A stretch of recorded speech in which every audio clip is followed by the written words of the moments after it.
I'm Paul with your weekly update for February 27th. Senator Jeff Sessions, ranking member of the Senate Budget Committee, pointed out that our per capita government debt is already larger than Greece's. Per person, our government owed over $49,000 compared to $32,937 per Greek citizen. Our debt has just 101% of our GDP. Our creditors see this and have quietly moved down and stopped lending to us. As a result, the Federal Reserve has been outright monetizing debt as a way to patch things over and keep the economy on life support a little longer. There is rapidly shrinking demand for our debt, and confidence in the dollar is falling. This phenomenon is hidden only by the fact that confidence in all other fiat currencies is falling faster. None of this seems to really alarm the administration, obviously, as they have just released a budget that accelerates spending and borrowing. The reason the debt and deficits plague the economy, according to this administration, is that the American economy is not taxed enough. Therefore, hidden in the fine print of the budget is a provision that ramps up the corporate dividend tax rates from its current 15% to 39.6%. In addition, certain deductions and exemptions will be phased out. An additional 3.8% Obamacare investment tax surcharge will be tacked on, bringing the effective dividend tax rate to 44.8% in 2013. Keep in mind, this is not just a tax on big business. This is a tax on anyone who depends on dividend income to live.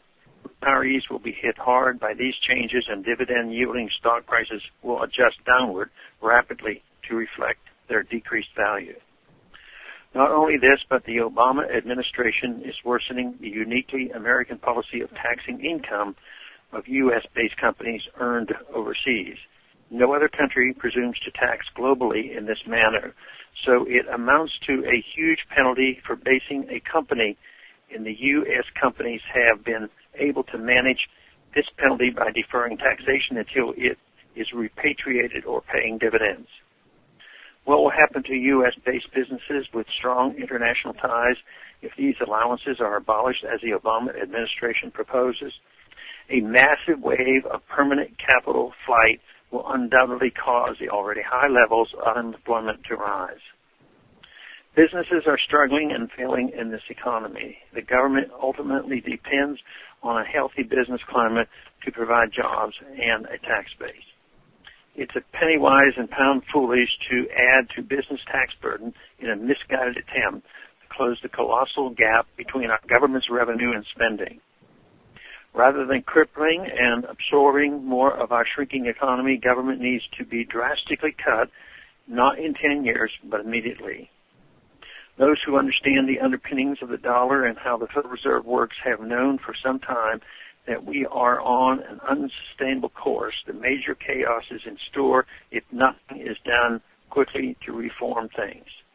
Politicians pay lip service to reforms that never materialize or turn out to be, at best, small and meaningless, or at worst, actively harmful. It seems more and more inevitable that because the necessary changes would be too convenient for the elites to enact now, we will get them later, Greek style, through collapse and chaos.